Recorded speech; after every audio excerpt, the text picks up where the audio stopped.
সংখ্যায় যত নিজেদেরকে কম মনে করেন, কম মনে করার কোনো সুযোগ নেই। আমাদের কোনো বিজয় সংখ্যা দিয়ে আসেনি। আল্লাহর কসম, মুসলমানদের হিস্ট্রি ঘেটে দেখেন, 17 জন মিলে পুরা ভারত বিজয় করে ফেলছে। আল্লাহু আকবার। খালিদ বিন ওয়ালিদ উনি নেতৃত্ব দিয়ে ইয়ারমুকের প্রান্তে গেছে। আমি নিজ ওই জায়গায় গেছি আর কাঁদছি। বিশাল প্রান্ত পড়ে আছে, সিরিয়া জর্ডানের মধ্যবর্তী স্থান। সেই সময়ে রোমকদের বিরুদ্ধে লড়বে খালিদ বিন ওয়ালিদ।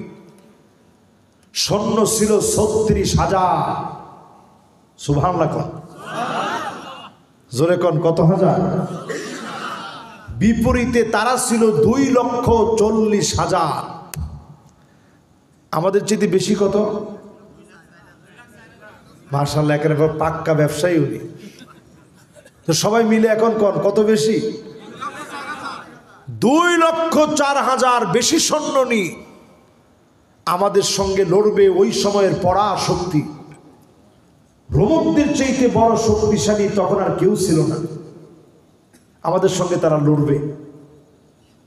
মুসলমানের পিঠের সঙ্গে লেগে গেছে। 15 দিন সফর করে মুসলমান গিয়ে হাজির হয়েছে মদিনা থেকে ইয়ারমুক নামক প্রান্তে যেতে সময় লাগছে 15 দিন। কয় সপ্তাহ? কথা কয় না, কয় সপ্তাহ? এর মধ্যে পোলাও কোরমা খাইছে, খাবার নাই, কিছু নাই, রক্ত পেশাব হয়ে গেছে। পেশাব করতে গেলে পেশাব আসে না, রক্ত আসছে ফোটায় ফোটায়। খালিদ বিন ওয়ালিদ জানায় দিয়েছে, আমরা যুদ্ধ করতে আসবো না, আসলিম তাসলাম, শান্তিময় ইসলামের দাওয়াত দিতে এসেছি, যদি গ্রহণ করো শান্তি পাবা। রোমক সম্রাট বুঝে ফেলেছে এই লড়াই বড় ভয়াবহ হবে। চীনের সম্রাটের কাছে চিঠি লিখেছে, যেমনি হোক কিছু সৈন্য আমাদেরকে পাঠাও। খালিদ বিন ওয়ালিদ 36,000 সৈন্য নিয়ে আসতেছে। বিপরীতে তারা কত? আমরা কত? চীনের সম্রাট, চিন্তা করেন চীন আগে থেকে কি চালাক ছিল। তারা চিঠির উত্তরে লিখছে, ইন্না কওমান লাউ আরাদু আন ইয়াখলাআল জাবাল লাখালাউ। রোমক সম্রাট, তুমি শুনে রাখো, মুসলমান এমন এক জাতি, এরা যদি পাহাড়কে ডাক দিয়ে বলে সরে যাও, এক মুহূর্তের ভিতরে পাহাড় তার জায়গা থেকে সরে দাঁড়াবে। কি হিম্মত মুসলমানের ছিল! যে লোকটাই কথা লিখে পাঠাইছে সে কোনো মুসলমান না। আমি যেই আয়াতে কারিমা নিয়ে আপনাদেরকে এত কথা শোনাচ্ছি, ইল্লা ওয়া আনতুম মুসলিমুন, মুসলিম কারে বলে একটু চিন্তা করেন। সঙ্গে সঙ্গে সেই সম্রাটকে লিখে পাঠাইছে, চীনের সম্রাট লিখে পাঠাইছে রোমক সম্রাটকে, মুসলমানরা যদি বলে সরে যাও, পাহাড় সরে যাবে।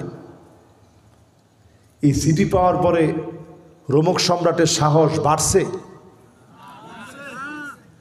আগেই ভয় পাইতেছে 36,000, আমরা 2,40,000। খালিদ বিন ওয়ালিদ এসে চোখের পানি ছেড়ে দিয়ে 15 দিন সফর করে ক্ষুধা পেটে খালিদ বিন ওয়ালিদ বলেছে, সবাই শহীদ হয়ে যাব, এই প্রান্ত থেকে একজন পুরুষের মতো চলে যাব না, জীবন দিয়ে দিব রণাঙ্গনে, রক্ত দিব রণাঙ্গনে, একজন আমরা পিছপা হব না। 1,000 করে ভাগ করলেন। প্রত্যেক হাজারের শুরুতে এক একজনকে দায়িত্ব দিলেন। লম্বা চূড়াদেরকে সামনের দিকে রাখলেন, এদের নাম দিলেন কলবুন। এরা হচ্ছে হৃৎপিণ্ডের মতো, প্রথম হামলাটা করবে এরা। জোরে করে আল্লাহু আকবার। আর আমরা বলি যে লম্বা লোকগুলোর বুদ্ধি হাঁটুর নিচে থাকে। খালিদ বিন ওয়ালিদ সব লম্বা চূড়াদেরকে সামনের দিকে দাঁড় করাইছে। মাইমানা ডান দিকে কিছু লোককে দাঁড় করালেন, মাইসারা মানি বাম দিকে কিছু লোককে দাঁড় করালেন। রোমক সম্রাটের সেনাপতিকে গিয়ে বললেন, তোমরা এসেছ যুদ্ধ করার জন্যে, আমরা আসছি জিহাদ করার জন্যে।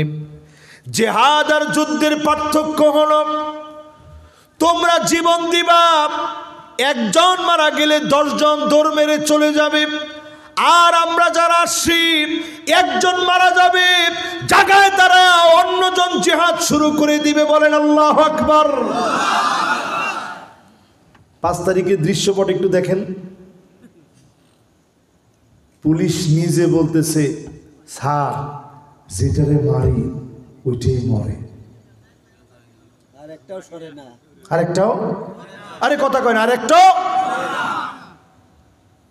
এটার নাম চেতনা, এটার নাম মুসলমানদের চেতনা। কেমনে আল্লাহ জাগাইছেন এটা আল্লাহর ফয়সালা, কতক্ষণ টিকবে এটা আল্লাহর ফয়সালা। কিন্তু এই চেতনা যে জাগ্রত হয়েছে, ইল্লা ওয়া আনতুম মুসলিমুন, এটা মুসলমানদের জাগ্রত হওয়া একটা চেতনা, ঠিক কিনা বলেন? প্রিয় ভাইয়েরা আমার, বলছিলাম ইয়ারমুকের যুদ্ধে মুসলমানরা বিজয় অর্জন করল। 1000 সাহাবী শহীদ হয়ে গেছে। পুরা জায়গাটা কাটা তার দিয়ে রোমকরা ঘিরে ফেলেছে, ঘিরে ফেলছে চতুর্দিক থেকে। মুসলমানদেরকে লটকায় রাখবে, মুসলমানকে লটকাইতে পারে নাই।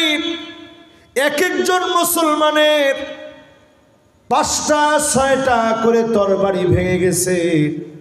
অল্প সংখ্যক মুসলিমদেরকে দিয়ে রোমকদেরকে যিনি পরাজিত বানায় দিলেন তিনি কে?